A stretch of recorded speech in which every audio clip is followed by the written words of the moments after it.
नमस्कार। स्वागत है आपका इंडिया गेट टीवी पर। मैं हूं अजय सेतिया। मित्रों, देश में एक हवा बनाई जा रही है कि अगर सभी विपक्षी दल मिलकर चुनाव लड़ें तो 2024 में नरेंद्र मोदी को पटकनी दी जा सकती है, भाजपा को हराया जा सकता है। उसका एक ट्रेलर बिहार में मिल गया है। बिहार विधान परिषद की 5 सीटों के चुनाव थे।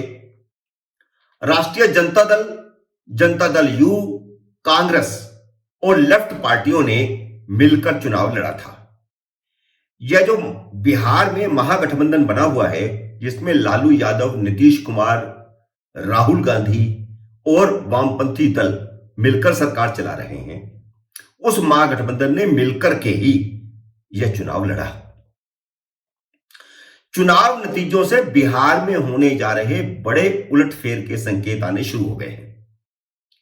नीतीश कुमार ने जब भारतीय जनता पार्टी का साथ छोड़कर दोबारा लालू यादव के परिवार का दामन थामा था, तो लुटियन जोन का मीडिया नीतीश कुमार के लिए लट्टू हुआ घूम रहा था। उनके समर्थन में उसी तरह के हवाई किले बना रहा था जैसे 2022 में पंजाब के मुख्यमंत्री अमरिंदर सिंह को हटाकर कांग्रेस ने चरणजीत सिंह चन्नी को मुख्यमंत्री बनाया था। लुटियन जोन के मीडिया ने कुख्यात पत्रकारों ने चन्नी को मुख्यमंत्री बनाए जाने को कांग्रेस के तुर्क का पत्ता बताया था।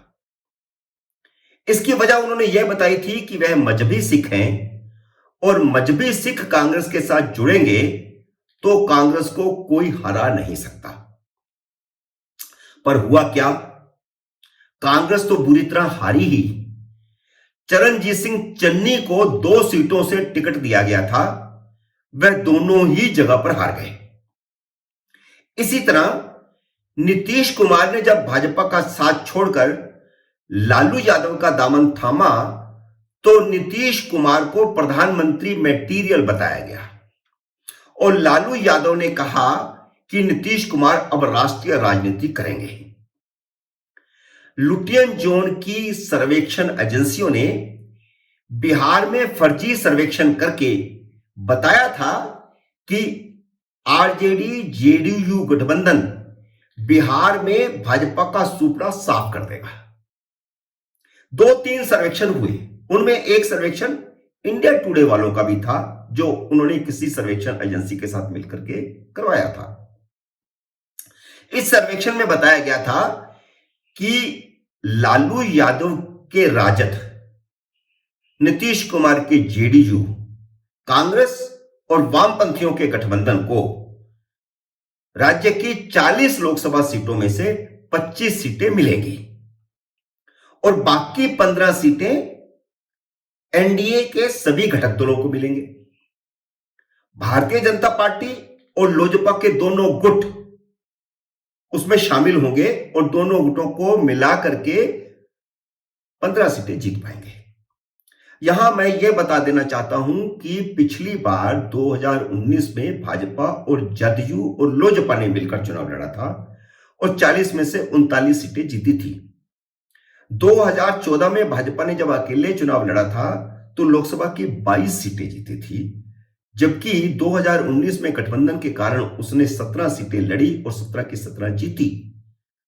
और इसका फायदा जदयू को हुआ, जिन्हें 17 सीटें दी गई थी और वह 16 सीटें जीती।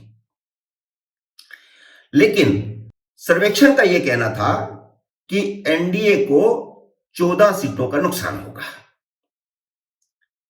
क्योंकि 2019 में एनडीए के घटक दलों को, भाजपा को मिलकर जो सीटें मिली थी वो 39 थी और अब सिर्फ 15 जीतेंगे तो 14 का नुकसान होगा। एनडीए को 14 का नुकसान होगा। इसलिए यह बड़ा उलटफेर होगा। स्वाभाविक है, उलटफेर तो होगा। अगर 39 से भाजपा 15 पर आ जाती है तो बड़ा नुकसान है। यह सर्वेक्षण इंडिया टुडे ने करवाया था, जिसका मैं ये बता रहा हूं आपको। लेकिन विधान परिषद के चुनाव नतीजों ने तस्वीर का दूसरा रुख दिखाया है। 5 विधान परिषद सीटों के चुनाव हुए थे। चुनाव से पहले इनमें से 4 जनता दल यू के पास थी और 1 भाजपा के पास थी। गठबंधन में 3 सीटें लड़ी जदयू ने, 1 सीट लड़ी राजद ने और 1 सीट लड़ी कांग्रेस पार्टी ने, लेफ्ट ने। राजद, जदयू, कांग्रेस और वामपंथियों ने मिलकर चुनाव लड़ा और यह गठबंधन 5 में से सिर्फ 2 सीटें जीत सका, जबकि भारतीय जनता पार्टी भी 2 सीटें जीत गई। पिछली बार उसके पास सिर्फ 1 सीट थी और बाकी बची 1 सीट सारण से पीके यानी प्रशांत किशोर का समर्थक आफाक अहमद जीत गया। हालांकि इसमें पीके की कोई भूमिका नहीं है। आफाक अहमद ने क्योंकि पीके की जन सुराज यात्रा का समर्थन किया था, इसलिए उनकी जीत का श्रेय पीके को दिया जा रहा है। पीके ने उनका समर्थन किया था। आफाक अहमद ने महागठबंधन के वामपंथी उम्मीदवार को हराया है, पुष्कर अनंत को। यानी महागठबंधन 5 में से 3 सीटें हार गया। यहां महत्वपूर्ण बात यह है कि एमएलसी के इन 5 सीटों के चुनावों में बिहार के कुल 38 जिलों में से कोसी, सीमांचल और पूर्वी बिहार के 14 जिलों के शिक्षक वोटरों ने वोट दिया था।